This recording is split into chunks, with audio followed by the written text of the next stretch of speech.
جان آپ کے نہایت ممنون و مشکور ہے کہ آپ نے اپنا قیمتی وقت ہمیں عنایت فرمایا اور ہماری اس لائیو ٹرانسمیشن میں آپ نے شرکت کی.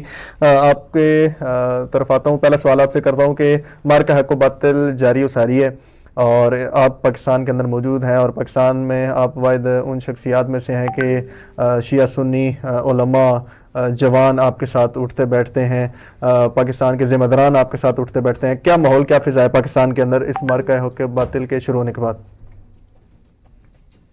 بسم اللہ الرحمن الرحیم. دیکھیے, آیت اللہ العظمیٰ امام خامنئی کی شہادت کے بعد پورے عالم اسلام میں ایک نیا باب کھلا ہے, اور جو غلط فہمیاں تھیں لوگوں کے دلوں میں اور جس طرح کے پروپیگنڈے گزشتہ 40 سے 45 سالوں کے اندر اسلامی دنیا کے اندر کیے گئے تھے, اور جس کے نتیجے میں فرقہ وارانہ فضا بنا کر اسرائیل اور امریکہ اس سے فائدہ اٹھا رہے تھے, اور آپ کے خطے کے ممالک بھی اسی کا فائدہ اٹھا رہے تھے. ان تمام چیزوں کو اس شخصیت کے پاکیزہ خون نے اس طرح سے دھو دیا ہے کہ اس وقت پاکستان کے اندر جو فضا ہے وہ فضا انتہائی مانا ہے کہ تمام فکر کے لوگ, تمام سالک کے لوگ امریکی جارحیت کے حوالے سے, اسرائیل کی جارحیت کے حوالے سے اور ان کی خباستوں کے حوالے سے ایک ہی پیج پر کھڑے ہیں, اور سب کی دعائیں, سب کا مطمع نظر اس وقت ایران کی ان طاقتوں کے خلاف کامیابی پر مرکوز ہے. لہذا میں معاشرے کے اندر بھی دیکھ رہا ہوں اور میڈیا کے اندر بھی کہ نہ سیاستدان, نہ اینکرز, نہ لکھنے والے, نہ علماء, آپ کو کوئی ایسا نہیں ملے گا جو اس حساس اور نازک موقع پر فرقہ وارانہ اس جتھہ بندی کا شکار ہو اور اس کے نتیجے میں فرقے کی آنکھ سے اور اس کے آئینے سے اس معاملے کو دیکھنا چاہے. تو اس اعتبار سے اس پاکیزہ خون کا جو اثر ہے وہ انتہائی گہرا اثر ہے, نورانی اثر ہے, اور اللہ تبارک و تعالیٰ سے دعا ہے کہ یہ اثر اسی طرح سے قائم و دائم رہے تاکہ امت کے درمیان جو اتفاق, اتحاد اور معنویت اور نورانیت کی ضرورت ہے وہ انشاءاللہ تعالیٰ پہلے سے بہت زیادہ اچھے انداز میں سامنے آئے. آغا جان, اس وقت مارکا حق و باطل جاری ساری ہے. امریکہ اور اسرائیل کو اچھی خاصی مار بھی پڑ رہی ہے اور وہ اپنا کسی قسم کے اہداف میں سے کوئی ہدف بھی اچیو نہیں کر پائے. جنگ آخر کار ایک نہ ایک دن ختم ہونی ہے, اور وہ کسی نہ کسی ڈائلاگ پہ, کسی نہ کسی ایسی چیز پہ ختم ہونی ہے کہ جسے آپ کہہ لیں ڈپلومیسی ہو یا کوئی اس طرح کی سچویشن. جب اس طرح کی کوئی فضا بنے گی, جیسے ابھی بھی مذاکرات کی بات بنی, تو پاکستان کے اندر یہ کہا گیا کہ دیکھیں جی یزید وقت کے ساتھ بیٹھ کے بات کرنا انہوں نے شروع کر دیا. جب ایسا مرحلہ آئے گا کہ جنگ اس مرحلے میں داخل ہوگی کہ ڈپلومیسی آئے گی یا ٹیبل ٹاک شروع ہوگا کہ جنگ کو کیسے بند کیا جائے, وانڈ اپ کیا جائے, تو اس وقت جو صورتحال ہوگی اسے کیسے عام عوام جو ہے وہ اپنے لیے ذہنی طور پہ تیار ہے کہ آخر میں یعنی نتیجہ کیا نکلے گا اس کا؟ دیکھیں, اس وقت عوام کے اندر شعور بلند ہے. عوام کو یہ اندازہ ہے کہ اس وقت جو جنگ ہے وہ حق اور باطل کی جنگ ہے, اور سچ اور جھوٹ کی جنگ ہے, ظالم اور مظلوم کی جنگ ہے. یہ شعور عوام میں پیدا ہو چکا ہے, اور یہ صرف پاکستانی عوام کی بات نہیں کر رہا, بلکہ اس وقت امریکہ کے اندر, یورپ کے اندر بھی یہ شعور بیدار ہو چکا ہے. ابھی پاکستانی میڈیا جو کچھ امریکہ کے حوالے سے دکھا رہا ہے کل سے, وہ یہ ہے کہ امریکہ کے اندر 70 لاکھ لوگ 3000 شہروں میں ٹرمپ کے اس اقدام کے خلاف ایران سے جنگ کے خاتمے کے لیے اور ٹرمپ کی رجیم کی چینجنگ کے لیے نکلے ہوئے ہیں. یہ خود کس بات کی دلیل ہے؟ اس بات کی کہ یہ جنگ غلط ہے اور اس کو رکنا چاہیے. لیکن اس حوالے سے جو چیز اہم ہے وہ یہ ہے کہ جنگ کا اختتام کس طرح سے ہو. اب اگر جس طرح سے ٹرمپ چاہتا ہے اس طرح سے اگر اختتام ہو تو اس کا مطلب یہ ہے کہ جنگ کبھی نہیں رکے گی. جب بھی ان کا جی چاہے گا وہ حملہ کریں گے, جب بھی اسرائیلیوں کا جی چاہے گا وہ دھماکے کریں گے, ماریں گے اور بھاگ جائیں گے.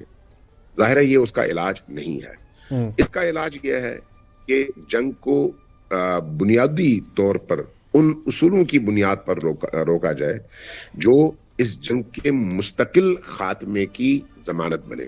اس حوالے سے ایران کی طرف سے جو نئے رہبر ہیں انہوں نے جو 3 آپشن دیے تھے, 3 نکات دیے تھے, وہ میرا خیال ہے بنیادی ترین نکات ہیں.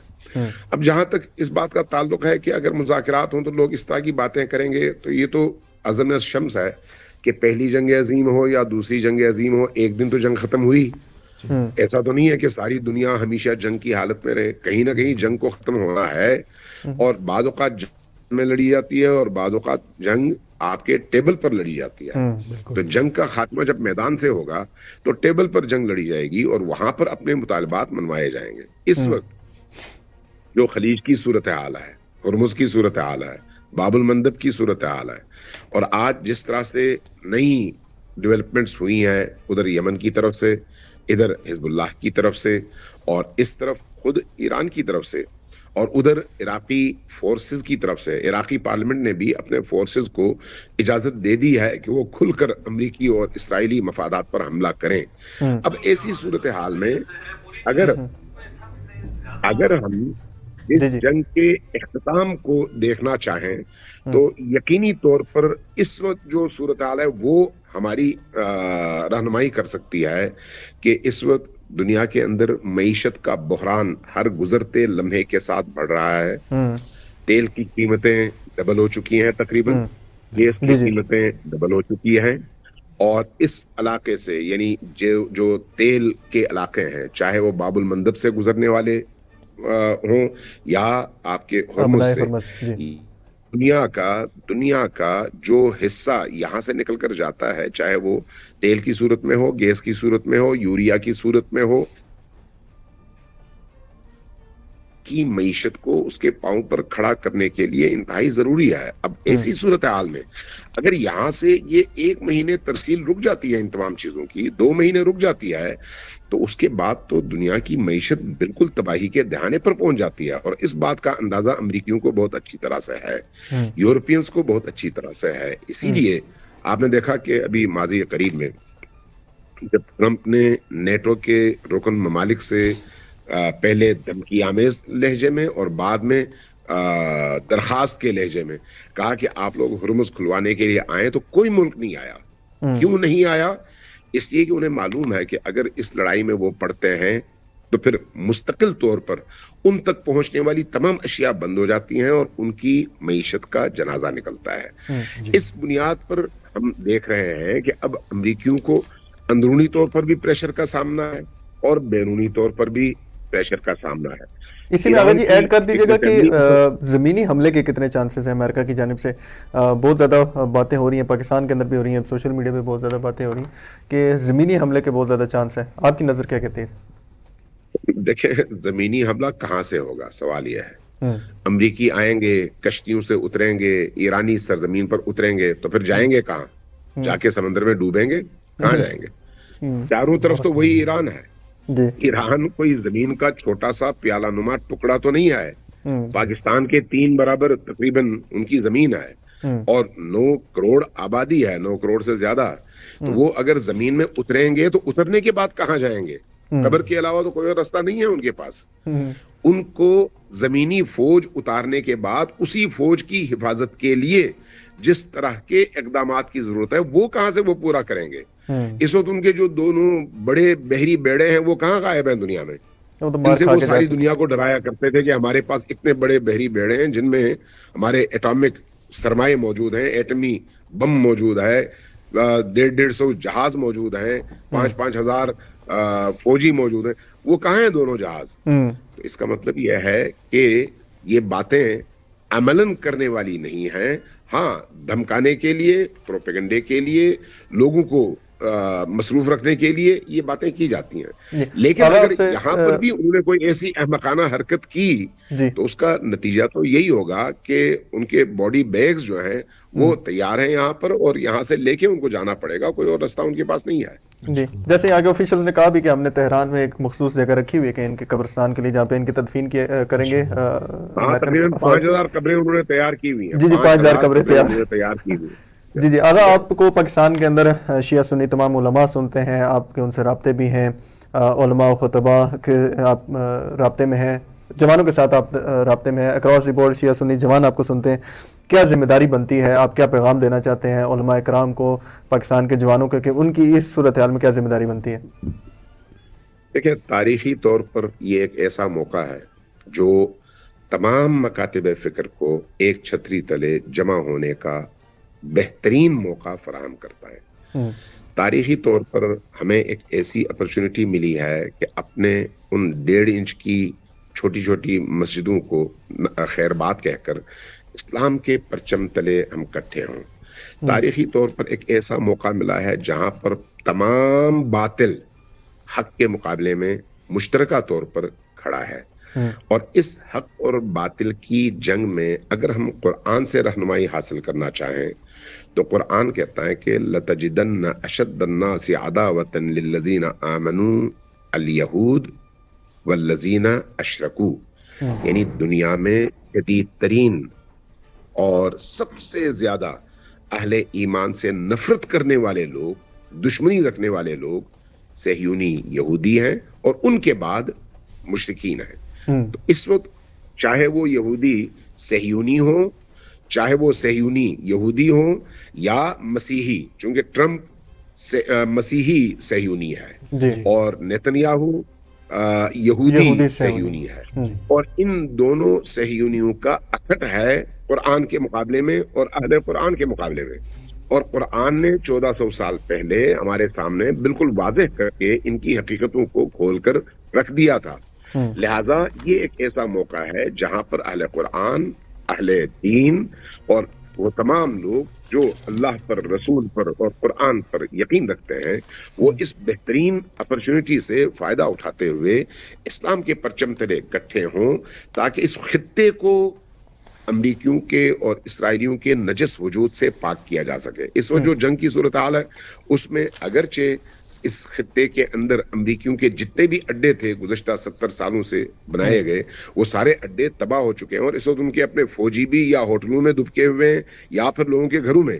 اب ایسی صورتحال سے فائدہ خطے کے عوام کو، ممالک کو، علماء کو اٹھانا چاہیے کہ اس خطے سے امریکیوں اور اسرائیلیوں اور صہیونیوں کے نجس وجود کو پاک کیا جائے، اور امت کے یہ تمام دھڑے مل کر اس علاقے پر اپنی حکومت کریں، اپنا دفاعی نظام بنائیں، اپنا مشترکہ معاشی نظام بنائیں، ان کے جھانسے میں نہ آئیں جو اپنی حفاظت نہیں کر سکتے، بلکہ ان کی حفاظت کے نام پہ ہر سال ان سے اربوں کھربوں ڈالر وصول بھی کرتے ہیں، پھر ان کی شدید انداز میں توہین بھی کرتے ہیں۔ توہین کی جو آپ توہین کی بات کر رہے ہیں، توہین کی جو آپ نے ابھی بات کی، مختصراً معذرت آپ کی بات کاٹتے ہوئے، جو کل ہم نے ایک توہین دیکھی، اس پہ بھی آپ کا کومنٹ چاہوں گا۔ ڈونلڈ ٹرمپ نے جو میں یہی عرض کر رہا تھا، دیکھیں یہ صہیونی ہے، یہ یہودی ہے، یہ صہیونی مسیحی ہے، ان کے اندر ابلیس رہتا ہے۔ یہ لوگ انسانی اقدار سے مکمل طور پر ناواقف لوگ ہیں، اس لیے جس برتن میں کھاتے ہیں اسی کو توڑتے ہیں، جن سے پیسے وصولتے ہیں انہی کو نجس کرتے ہیں۔ اس لیے ہمارے مسلمان حکمرانوں کو بھی سمجھ لینا چاہیے کہ ان کو پیسے دے کر نہ ان کو عزت مل سکتی ہے، نہ ان کو تحفظ مل سکتا ہے۔ عزت خدا کی ذات دیتی ہے، تحفظ بھی آپ اپنے زور بازو پر جب معاشرے میں کھڑے ہوتے ہیں تو تب آپ کو تحفظ ملتا ہے، جس کی زندہ دلیل خود ایران کی گزشتہ 47 سالہ اسٹرگل ہے کہ اگر ان 47 سالوں میں انہوں نے اپنے پاؤں پر کھڑے ہو کر اپنے زور بازو پر اعتماد کرتے ہوئے مشرق اور مغرب سے بے نیاز ہو کر اگر خود کو مضبوط نہ کیا ہوتا تو آج ایران 10 دفعہ مٹ چکا ہوتا۔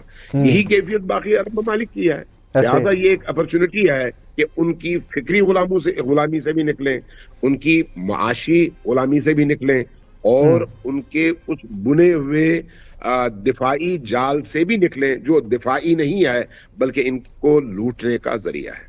وہ دفاعی ہم نے جال دیکھ بھی لیا جو ابھی مارکا حق و باطل ہے۔ آغا آپ کے نہایت ممنون مشکور ہیں۔ آخر میں ہم ایک کمپین ہم نے سٹارٹ کی ہوئی ہے، شہید رہبر سے اپنے دل کی بات، جو ہم زندگی میں ان سے مل کے کرنا چاہتے تھے یا بھی شہید ہونے کے بعد ان سے دل کی بات کرنا چاہتے ہیں، 10 سے 15 سیکنڈ آپ جو بھی دل کی بات شہید رہبر سے کرنا چاہتے ہیں، 10 سے 15 سیکنڈ میں آپ سے گزارش ہے۔